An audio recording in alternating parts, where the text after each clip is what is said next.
अरबों खरबों रुपए बैंक से लोन लेकर नहीं चुकाने के बावजूद उद्योगपतियों का कुछ नहीं बिगड़ता, जबकि चंद हजार रुपए के लिए किसान को इतना मजबूर कर दिया जाता है कि वह आत्महत्या कर लेता है। स्वास्थ्य मंत्री बीमार होने पर कभी भी अपना इलाज सरकारी हॉस्पिटल में क्यों नहीं करवाते?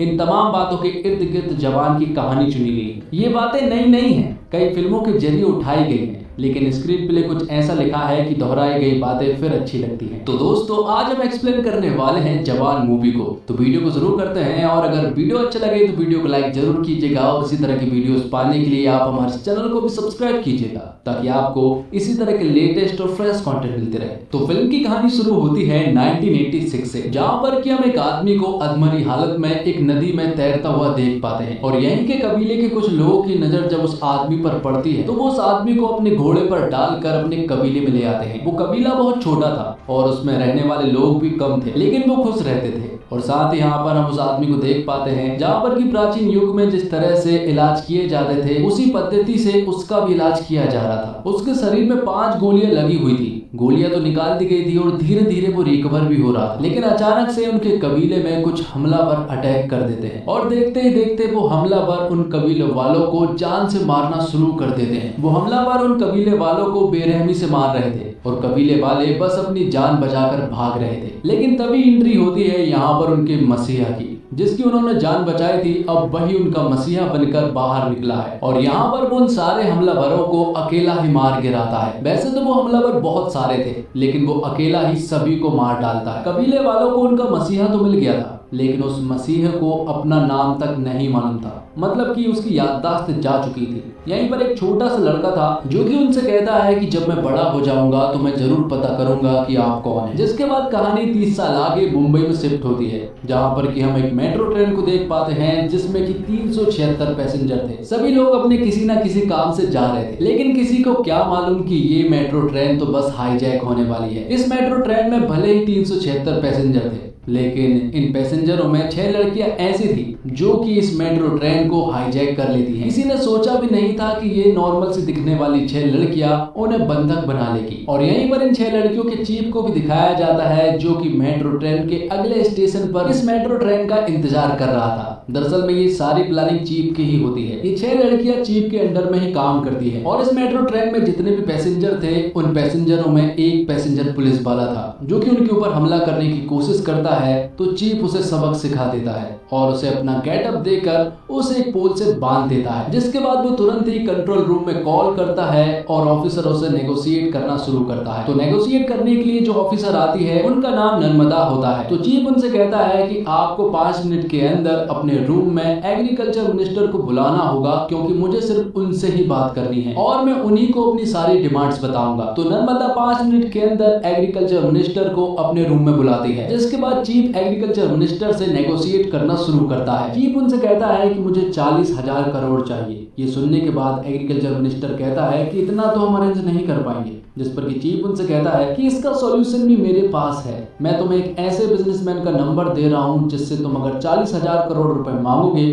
तो वो तुम्हें आसानी से दे देगा, क्योंकि उसकी बेटी मेरे पास है और वो इसी मेट्रो ट्रेन में मौजूद है, और उसे प्लानिंग करके ही यहाँ पर लाया गया था। जिसके बाद तुरंत ही काली गायकवाड़ के पास कॉल किया जाता है, जो कि हथियारों का बिजनेस करता है। और जब उसे मालूम चलता है कि उसकी बेटी किडनैप हो चुकी है, तो वो 40,000 करोड़ रुपए देने के लिए मान जाता है, और वो तुरंत ट्रांसफर भी कर देता है। जिसके बाद अगले स्टेशन पर मेट्रो ट्रेन रुकने वाली थी, तो यहाँ पर नर्मदा अपनी पूरी की पूरी टीम लेकर वहां पहुंच जाती है। लेकिन उससे पहले चीफ के साथ ही काम करने वाली कल्कि की एक फ्लैशबैक स्टोरी सभी को सुनाई जाती है। कल्कि के पिता ने बैंक वालों से 40,000 का लोन लिया था, लेकिन वो उसे नहीं चुका पाए, और वो धीरे धीरे करके बढ़कर 2 लाख हो गया था। तब बैंक वाले कल्कि के पिता को परेशान करने लगे, और यहाँ तक कि उसे मारने भी लगे। कल्कि के पिता पैसा लौटाने में पूरी तरह से असमर्थ थे। तभी उनकी नजर पड़ती है एक पोस्टर पर, जिस पर लिखा हुआ था कि आत्महत्या करने पर उसकी फैमिली वालों को 2 लाख रुपए का मुआवजा दिया जाएगा।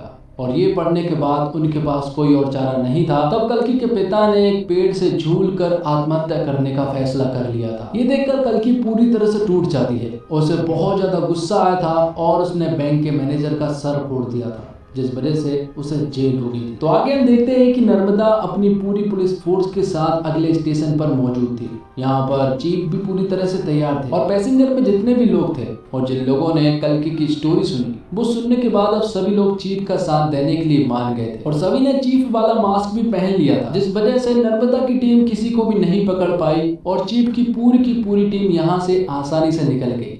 और जो 40,000 करोड़ उनके पास आया था, उन सारे पैसों को उन लोगों ने 7 लाख किसानों के अकाउंट में डलवा दिया जो कि कर्ज में डूबे हुए थे। जिसके बाद हमें मालूम चलता है कि चीफ की ये 6 लड़कियां दरअसल में जेल में रहती है और वहीं से रहकर काम करती है। जैसे ही काम पूरा हो जाता है, ये जेल में वापस चली जाती है। चीफ की ये 6 लड़कियां सारे कामों में एक्सपर्ट है। सारी लड़कियों के पास अलग अलग खूबी है, कोई आर्टिस्ट है तो कोई डॉक्टर, कोई हैकर है तो कोई फाइटर है। लेकिन ये 6 लड़कियां चीफ के साथ बहुत ही अच्छे से काम करती है और मिशन को पूरा करती है। और साथ ही में मालूम चलता है कि चीफ भी कोई आम आदमी नहीं है, बल्कि वो जिस जेल में रहती है उसी जेल का जेलर है, जिसका नाम आजाद है। जेल में रहने वाली जितनी भी लड़कियां हैं, आजाद उन सभी को अपनी बहन और अपनी मां मानता है और जेल में रहते इन सारी लड़कियों को इतने अच्छे से सुधार दिया जाता है कि जेल से निकलने के बाद वो कभी भी अपराध का रास्ता नहीं चुनती है। आगे हम देखते हैं कावेरी अम्मा को और आजाद को इन्हीं ने पाला है। आजाद की उम्र काफी ज्यादा हो चुकी है और शादी के लिए कोई मिल भी नहीं रही है,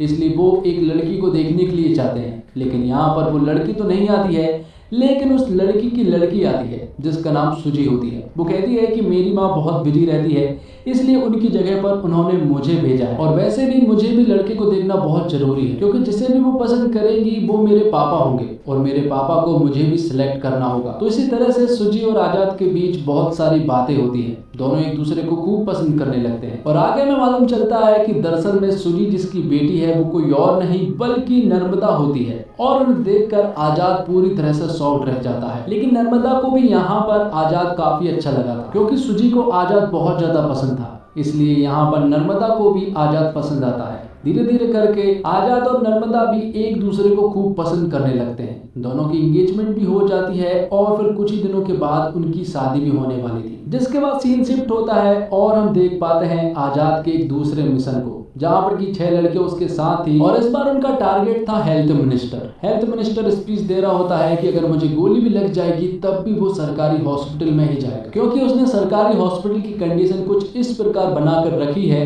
कि प्राइवेट भी फेल है। लेकिन ऐसा कुछ भी नहीं था, क्योंकि सरकारी हॉस्पिटल की कंडीशन बद से बदतर थी। जिसके बाद हेल्थ मिनिस्टर को गोली मार दी जाती है और उसे प्राइवेट हॉस्पिटल ले जाया जा रहा था। लेकिन आजाद की पूरी टीम उसे किसी तरह से सरकारी हॉस्पिटल में ले आते हैं, जहां की हालत बहुत ही ज्यादा खराब थी। तो अब ये न्यूज भी वायरल हो जाती है और सारी पुलिस फोर्स जो है वो उस सरकारी हॉस्पिटल के बाहर खड़ी हो जाती है, जहां पर की ऑफिसर नर्मदा फिर से यहाँ पर आजाद से नेगोशिएट करती है। वो इससे पहले अपनी उन्हें डिमांड बताता, उससे पहले वो उन्हें फ्लैशबैक की स्टोरी सुनाता। ये कहानी थी आजाद के साथ ही रहने वाली लड़की इरम की, जो कि एक डॉक्टर थी। उसे अपने पेशेंट से बहुत ज्यादा प्यार था और फिर एक दिन उनके हॉस्पिटल में 57 बच्चे नाजुक हालत में आते हैं। उन्हें ऑक्सीजन की सख्त जरूरत थी, लेकिन कुछ बड़े डॉक्टरों की वजह से उन बच्चों तक वो ऑक्सीजन नहीं पहुंच सकी, जिस वजह से वो सारे 57 बच्चों की जान चली गई। और यहाँ पर ये सारा ब्लेम इरम के ऊपर डाल दिया गया और उसका लाइसेंस छीनने के साथ साथ उसे जेल में डाल दिया गया। तो आजाद की सबसे पहली डिमांड यही थी कि जिन डॉक्टरों ने ऑक्सीजन को उपलब्ध नहीं होने दिया, सबसे पहले उन्हें सस्पेंड कर दिया जाए और सारा ब्लेम वो अपने ऊपर ले। तो आजाद के कहने पर ऐसा ही होता है और रात होने के बाद जब वो एक चॉपर मंगवाते हैं और यहाँ से निकलने वाले थे, तभी यहाँ पर एंट्री होती है ऑफिसर नर्मदा की, जो कि अपनी पूरी पुलिस फोर्स लेकर आई हुई थी और इन सभी को चारों तरफ से घेर लिया गया था। लेकिन ये लोग इतने जल्दी हार नहीं मानने वाले थे, क्योंकि आजाद इनके पीछे खड़ा हुआ था, जो कि एक अलग गेटअप में था। तब यहाँ पर एक जोरदार फाइट होती है, नर्मदा और आजाद के बीच में भी फाइट होती है और नर्मदा ने यहाँ पर आजाद को नहीं देख पाई थी और आजाद यहाँ पर अपनी पूरी की पूरी टीम को लेकर फरार हो गया था।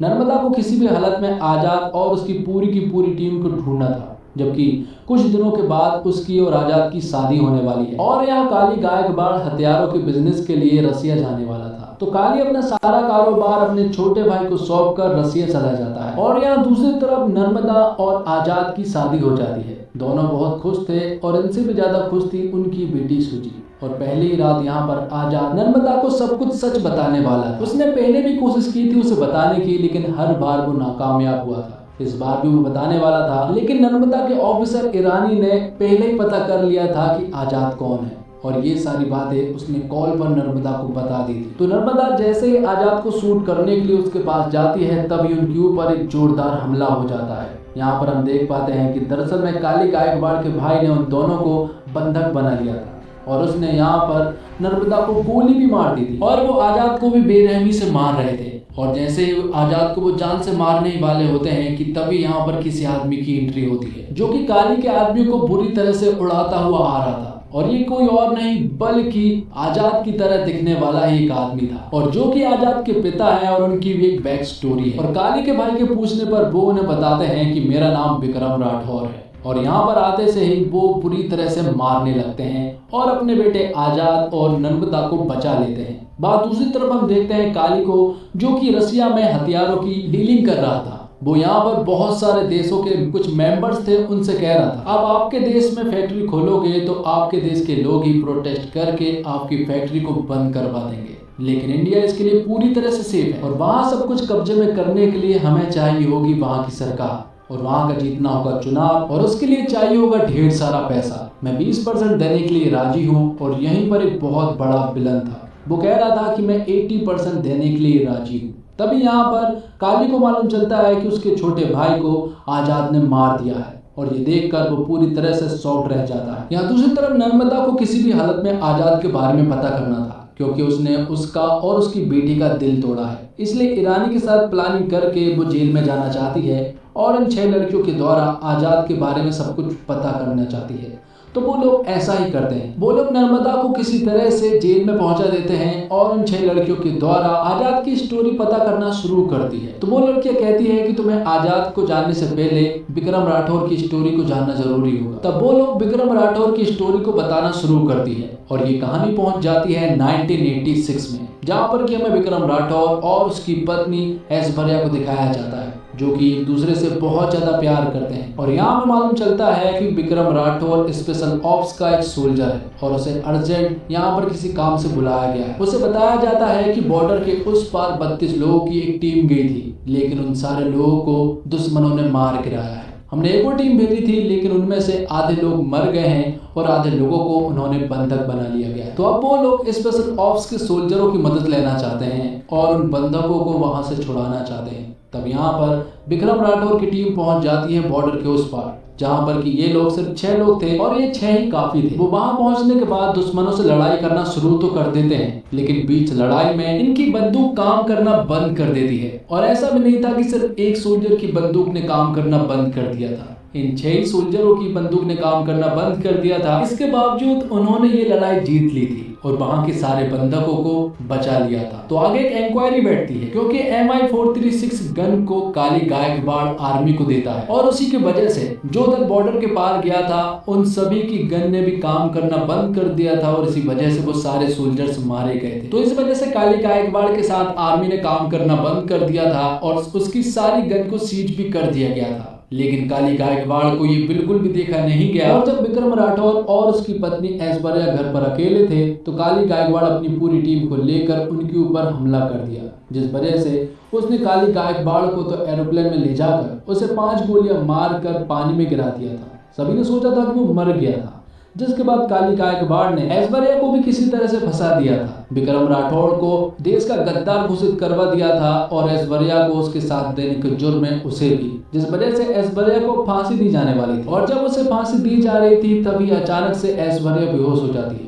और मालूम चलता है कि ऐश्वर्या दरअसल में प्रेग्नेंट है। और रूल ये कहता है कि प्रेग्नेंट औरतों को फांसी नहीं दी जाती है, जब तक कि उसका बच्चा 5 साल का नहीं हो जाता तब तक उसे फांसी नहीं दी जा सकती। तो ऐश्वर्या के बच्चे की वजह से उसे 5 साल और मिल गए थे। उसका बेटा हुआ जिसका नाम आजाद रखा गया। उसे जेल में बहुत ज्यादा प्यार मिला। जेल की औरतों ने आजाद को बेटे की तरह माना और उसे बहुत ज्यादा प्यार दिया। जैसे ही वो 5 साल का हुआ तो ऐश्वर्या को फांसी दे दी गई, जिसके बाद कहानी प्रेजेंट में आती है और हम उसी पुलिस वाले को देख पाते हैं जिसने कि मेट्रो में हमला करने की कोशिश की थी। दरअसल ये वही लड़का है जिसने कि विक्रम राठौर से वादा किया था कि बड़ा होकर मैं ये जरूर पता करूंगा कि आप कौन हैं, और आज उसने पता कर लिया। और विक्रम राठौर की 6 लोगों की टीम भी उसने इकट्ठी कर ली थी लेकिन विक्रम राठौर की अभी भी याददाश्त वापस नहीं आई थी। यहाँ पर आजाद अपने पिता से मिलता है और वो भी बहुत खुश होता है। विक्रम राठौर की याददाश्त तो जा चुकी थी, लेकिन उनके अंदर की सारी स्किल्स अभी भी मौजूद थी, जैसे कि फाइटिंग करना, स्विमिंग करना,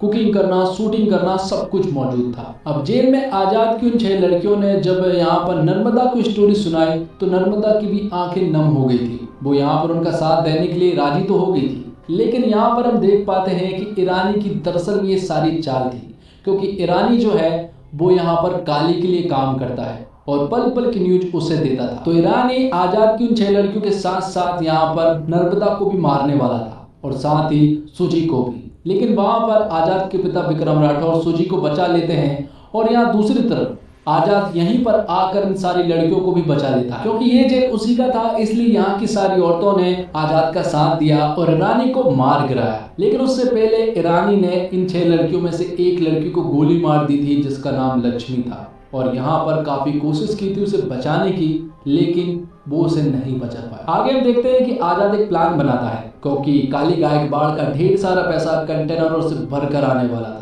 उसे किसी तरह से अपने कब्जे में करना था और काली गायकवाड़ को रोकना था, इसलिए वो पूरी की पूरी टीम को लेकर पहुंच जाता है और उनसे सामना करने लगता है। विक्रम राठौर की पूरी टीम को उसने कह दिया था कि आप दूर रहना क्योंकि हम संभाल लेंगे, लेकिन यहाँ पर सिचुएशन आउट ऑफ कंट्रोल हो रही थी। यहाँ पर आजाद की टीम उन लोगों को नहीं संभाल पा रही थी। तब यहाँ पर एंट्री होती है विक्रम राठौर की टीम की। विक्रम यहाँ पर आजाद से कहता है कि ये मिशन बहुत ज्यादा जरूरी है, तो इन लोगों को मैं और मेरी टीम संभाल लेंगे, तुम इस मिशन को संभालो। तो आजाद सारे कंटेनर लेकर चला जाता है और यहाँ दूसरी तरफ विक्रम राठौर की पूरी टीम उन्हें संभालने में लगी हुई थी, लेकिन वो नाकामयाब रहे और यहाँ पर काली गायकवाड़ के लोगों ने विक्रम राठौर की पूरी टीम को अपने कब्जे में कर लिया था। विक्रम राठौर को यहाँ पर काली गायकवाड़ बुरी तरह से टॉर्चर कर रहा था, लेकिन तभी एक न्यूज आती है कि आजाद ने जेल की 6000 लड़कियों को बंधक बना लिया गया है और अगर उसकी डिमांड पूरी नहीं की गई तो वो इन सारी लड़कियों को मार देगा, जबकि वो तो इसी जेल का जेलर है और वो उनका कुछ भी नहीं करने वाला। और इस बार नेगोशिएट करने के लिए आते हैं सीनियर ऑफिसर माधवन नायक, जिनका रोल प्ले किया है संजय दत्त ने। तो आजाद को अपनी डिमांड के रूप में हेड ऑफ स्टेट का साइन चाहिए था और उसे ये साइन बहुत आसानी से मिल जाएगा, क्योंकि 6000 लड़कियां उसके कब्जे में हैं और साथ ही देश की चुनाव की सारी ईवीएम मशीन भी उसी के कब्जे में है। तो जैसे ही हेड ऑफ स्टेट साइन करते हैं तो सबसे पहले यहाँ पर वो उन फैक्ट्रियों को बंद करवाता है जो कि इन्वायरमेंट को नुकसान पहुंचाते हैं, और आधी से ज्यादा फैक्ट्री दरअसल में काली गायकवाड़ की होती है। ये सारी चीजें होती है कि तभी यहाँ पर काली गायकवाड़ आ जाता है। वो जेल में एक दूसरे रास्ते से पहुंच गया था, उसके हाथ में गन थी और वो गन लगी हुई थी विक्रम राठौर के माथे पर। जैसे यहाँ पर काली फायर करता है तो वो फायर नहीं होता है और इसी तरह खाली चलने वाली गन की वजह से विक्रम राठौर की याददाश्त वापस आ जाती है, जिसके बाद तो आजाद और विक्रम राठौर मिलकर काली की पूरी गैंग का सामना करते हैं और उन सभी को बेरहमी से मार गिराते हैं। और क्लाइमैक्स के कुछ एक्शन सीक्वेंस बहुत ही कमाल के थे। दोनों ने मिलकर जब काली गायकवाड़ के लोगों से फाइट करना शुरू किया तो पूरा थिएटर गूंज उठा और साथ ही जवान 2 का एक छोटा सा हिंट भी दिया है यहाँ पर कि उसका अगला मिशन स्विच बैंक का है। और साथ ही हमें ये भी बताया जाता है कि इन सारे मिशन में माधवन नायक पहले से ही आजाद के साथ मिला हुआ था। फिल्म में कई सब ऐसे प्लॉट है जिनसे मिलकर पूरी कहानी बनाते हैं। इन छोटे छोटे हिस्सों में कई ऐसी चीजें हैं जो आपको अखबारों में मिलती है। कर्ज में डूबे किसानों की आत्महत्या, लोगों की हेल्थ से खिलवाड़, जिंदगियों और पर्यावरण को जहरीला बनाती इंडस्ट्रीज को बेधड़क काम करने की इजाजत। फिल्म की कहानी भ्रष्टाचार के उस लेवल को भी दिखाती है जहां खराब हथियार लिए सेना के जवान दुश्मनों के सामने जान गंवा देते हैं। नर्मदा के साथ साथ बाकी महिला किरदारों की कहानी उन्हें मजबूत दिखाने की बजाय उन्हें बहुत मजबूत बनाती है। और शाहरुख खान के किरदार को एटली ने अपनी ट्रेडमार्क स्टाइल में स्क्रीन पर बहुत ग्रैंड प्रेजेंस दी है। अनिरुद्ध के जानदार म्यूजिक के साथ इन किरदारों को वो एलिवेशन मिलता है जो हीरो की रियलिटी से नहीं, सिनेमा स्क्रीन से भी बड़ा बना देता है। और शाहरुख खान के एक्शन सीन पूरी फिल्म में शुरू से अंत तक हर थोड़ी देर में आपको मिलते रहते हैं। फिल्म की शुरुआत में ही 10 मिनट का एक सीक्वेंस है जिसमें कहानी का हीरो ऐसे ट्रीट किया गया है जैसे कि वो सुपर हीरो हो, जबकि एक्शन करते हुए वो अपने फाइटर वाले स्किल्स जिस तरह से डेवलप करता है वो उसे सुपर ह्यूमन बनाते हैं। हर एक फाइट सीन, हर एक एक्शन ब्लॉक एक पक्के एक्शन लवर दर्शक के लिए ट्रीट है। और जवान 2 घंटे 45 मिनट लंबी फिल्म है, लेकिन इस लंबे रन टाइम के बावजूद कभी भी ऐसा नहीं लगता कि कुछ बेमतलब है। लेकिन कहानी में ढेर सारे मजेदार एलिमेंट्स को फिट करने में कहीं कहीं ऐसा लगता है कि फिल्म बहुत तेजी से आगे पीछे भाग रही है। इसलिए अब आजाद के बचपन की कहानी में एक सीन पर फिल्म रुकती है तो आप इमोशन को महसूस कर पाते हैं और इस सीक्वेंस के अंत में दर्शक खुद भी इमोशनल हो सकते हैं। और एटली ने जवान के हीरो के लिए जो स्वैग इमेजिन किया होगा, शाहरुख उसे पूरे वजन के साथ स्क्रीन पर लेकर आए हैं। एक्शन करना हो या फिर बातें, शाहरुख का काम स्वैग के मीटर पर फुल स्कोर मेंटेन किए रखता है। सबसे इंटरेस्टिंग चीज ये है कि यहाँ हाईलाइट सिर्फ सुपरस्टार शाहरुख नहीं बल्कि एक्टर शाहरुख को भी अपनी चमक दिखाने का पूरा मौका मिलता है। स्पेशल ऑफिसर के रोल में नयनतारा से परफेक्ट शायद कोई और लग ही नहीं सकता था। इस किरदार में वो जितनी मजबूत है उनकी जगह कोई और ले ही नहीं सकता था। विजय सेतुपति एक बार फिर से दिखाते हैं कि देश के सबसे बेहतरीन एक्टर्स की लिस्ट बनाते हैं तो उनका एकदम झट से नाम क्यों याद आता है। और फिल्म जवान में सपोर्टिंग कास्ट का काम भी बहुत ही सॉलिड है और जवान पूरी तरह से पैक्ड स्क्रिप्ट है जिसमें जितना कुछ कहने की कोशिश की थी फिल्म उससे असरदार तरीके से काफी हद तक कहने में कामयाब भी होती है। लेकिन इतने ढेर सारे एलिमेंट्स को पैक करने में थोड़ी सी ज्यादा भरी हुई भी लगती है। हालांकि इसमें कोई शक नहीं है कि शाहरुख खान के बेस्ट सिनेमैटिक मूवमेंट्स लेकर आई है और लड़कियों और महिलाओं में शाहरुख खान बेहद लोकप्रिय है। इसलिए शाहरुख खान की गैंग का हिस्सा लड़कियों को बनाकर एटली ने फिल्म की अपील को बढ़ाया है। शाहरुख खान के एक पावरफुल सीन भी है जिसमें वो कहते हैं कि आप एक पेन खरीदते समय कई तरह के सवाल करते हैं तो वोट देते समय उम्मीदवार से भी पूछिए कि वो हमारे लिए क्या क्या कर सकता है, तभी उसे वोट दीजिए। और निर्देशक के रूप में एटली इसलिए प्रभावित करते हैं कि दर्शकों को वे ज्यादा सोचने का समय नहीं देते, तेजी से वे अपनी बात कहते हुए आगे बढ़ते जाते हैं। सामान्य दृश्यों को भी उन्होंने लार्जर स्केल दिखाया है, लेकिन ये सीन इतने इंटरेस्टिंग है कि एटली द्वारा जरूरत से ज्यादा सिनेमेटिक लिबर्टी लेने वाली बात पीछे छूट जाती है। और दक्षिण फिल्म मेकर मसाला फिल्म बनाने में क्यों आ गए ये एटली के काम में नजर आता है। उन्होंने समय समय पर इमोशन पैदा किया है, ठीक जगह गाने रखे और फिल्म एक्शन पर सवार है, लेकिन एटली मास मूवमेंट्स क्रिएट करने में भी सफल रहे हैं। और इंटरवल के बाद फिल्म का ग्राफ कुछ मिनटों के लिए नीचे आता है, लेकिन गाड़ी को पटरी पर आने में ज्यादा देर नहीं लगती। शाहरुख खान फुल फॉर्म में नजर आए, उनके अलग अलग लुक्स, एटीट्यूड, डायलॉग डिलीवरी उनके स्टारडम को उभारते हैं। शाहरुख के सारे प्लस पॉइंट को निर्देशक एटली ने पेश किया है और पूरी फिल्म में शाहरुख का दबदबा नजर आता है। नयनतारा बेहद खूबसूरत नजर आई है और शाहरुख के साथ उनकी केमिस्ट्री अच्छी लगती है।